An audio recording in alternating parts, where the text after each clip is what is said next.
All right, guys, what's up? I know I said I'd be trying to take videos a little bit more often, but we just moved into a new house, which means a new garage and all kinds of different stuff.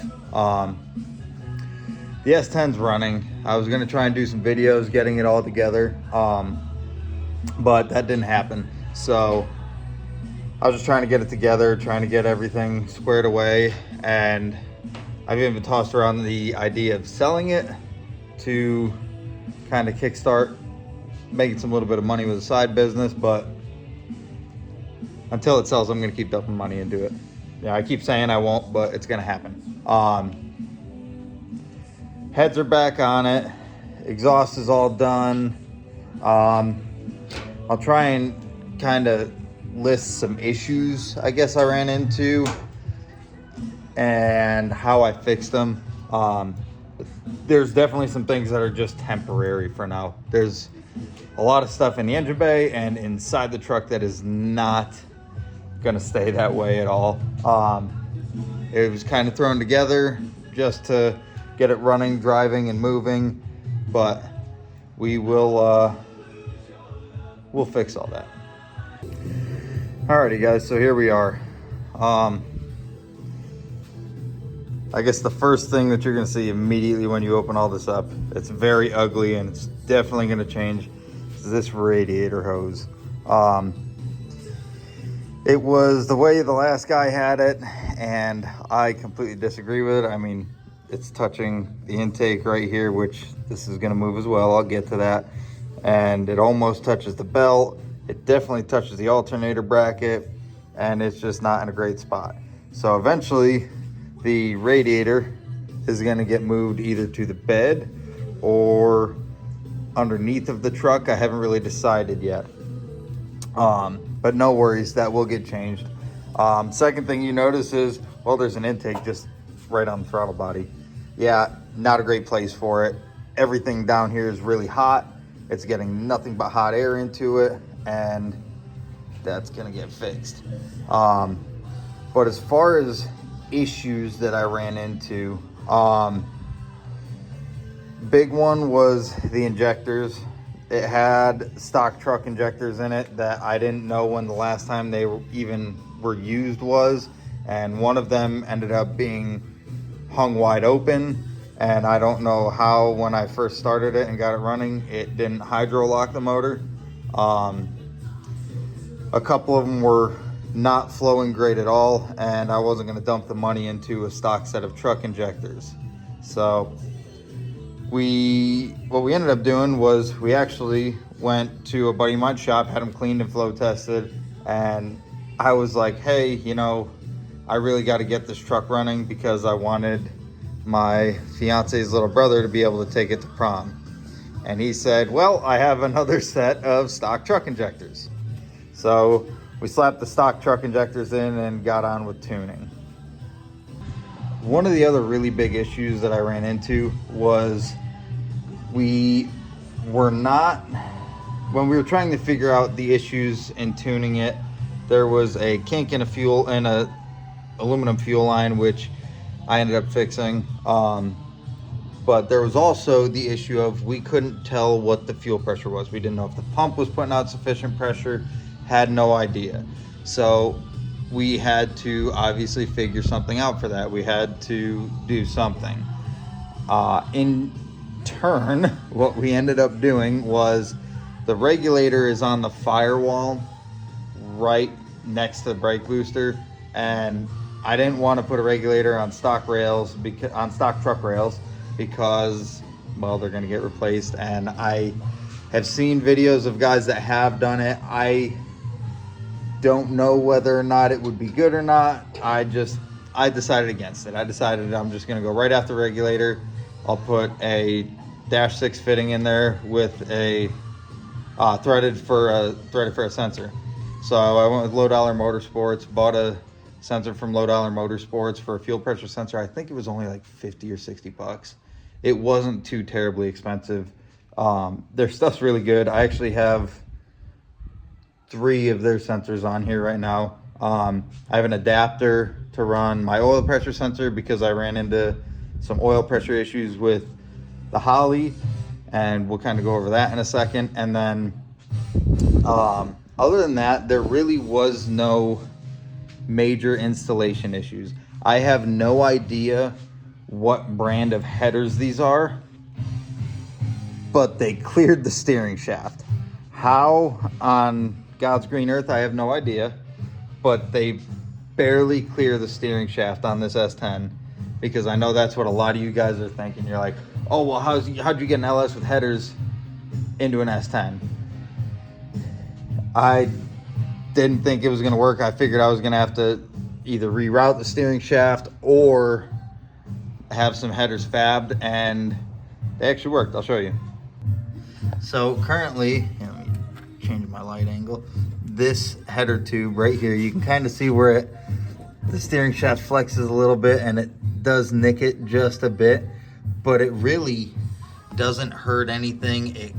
I don't feel it while I'm driving, when I'm turning or anything like that. Those headers are tucked pretty close to the block. Yeah, they're tucked in there pretty good, and there really is no clearancing issues as far as that goes. Now, as for the future, if I do a turbo car or a nitrous car, I'm probably going to do, either way, I'm going to do up and forward headers that come up here, and they're probably going to exit somewhere around right there.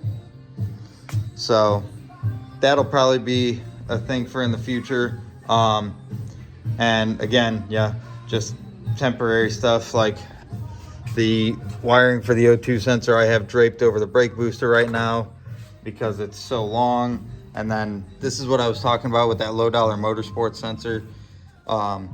This fitting, I believe, came from Evil Energy. It was either Evil Energy or maybe ICT Billet.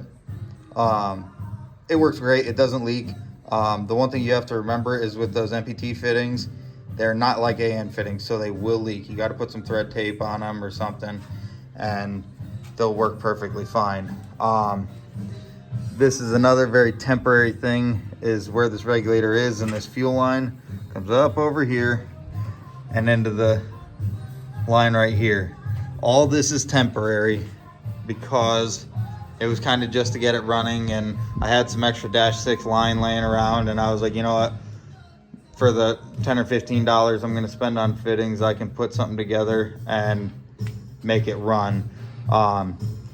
I'll be getting an intake for it here soon, throttle body, everything, yeah, new injectors, and we'll either be spraying it down something fierce or boosting it eventually.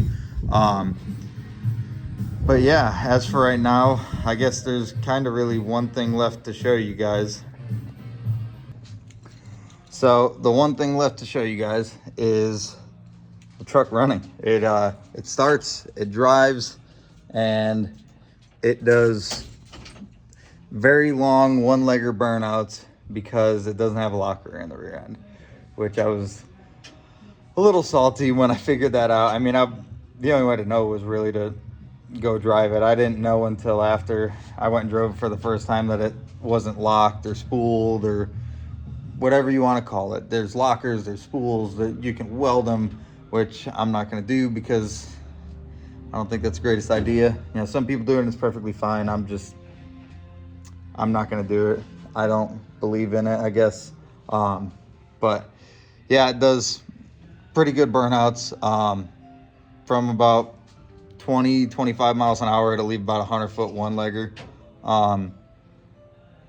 I'm hoping to put a spool in it in the next few months, and yeah, hopefully then it'll, well, not hopefully, then it'll spin both wheels and it'll look a lot cooler than just one wheel peels. All right, here we go. That's that Magna Fuel 750.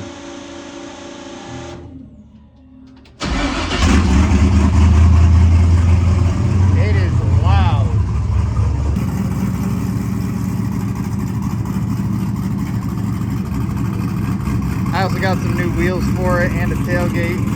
Two tailgates sitting right there and some wheels. They are Raystar 15x10s, and Well, there's no point in putting them on it right now because they'll make enough power.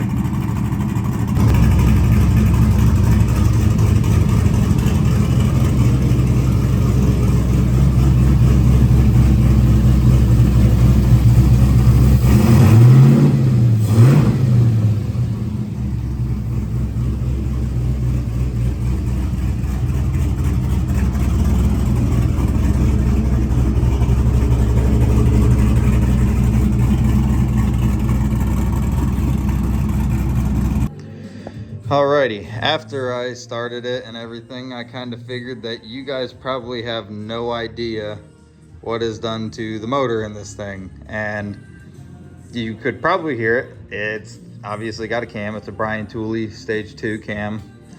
That's really about it. I mean, I cleaned the heads up myself. I didn't have them ported or anything like that.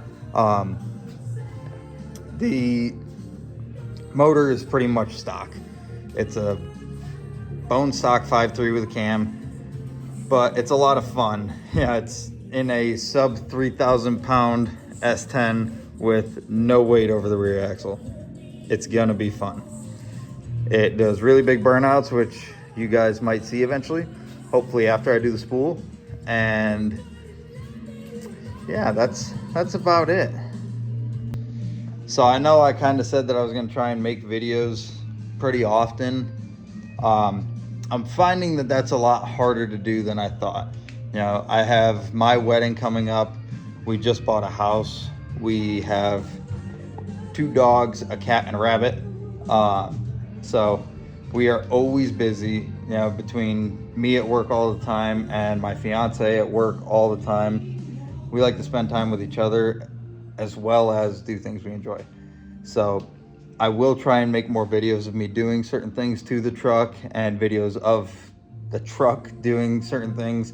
But I can't promise that, you know, it's gonna be like, oh, once a week or twice a week or twice a month, 3 times a month. I can't promise that. I'm gonna try my best to get as much done as I can, but it'll be a work in progress.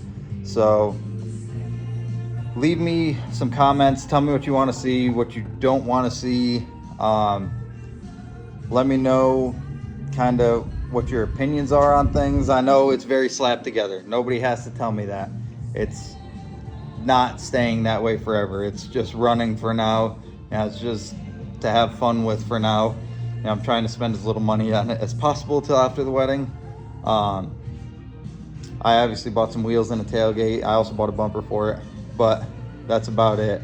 Yeah, I'd like to keep the budget to a minimum between now and the wedding.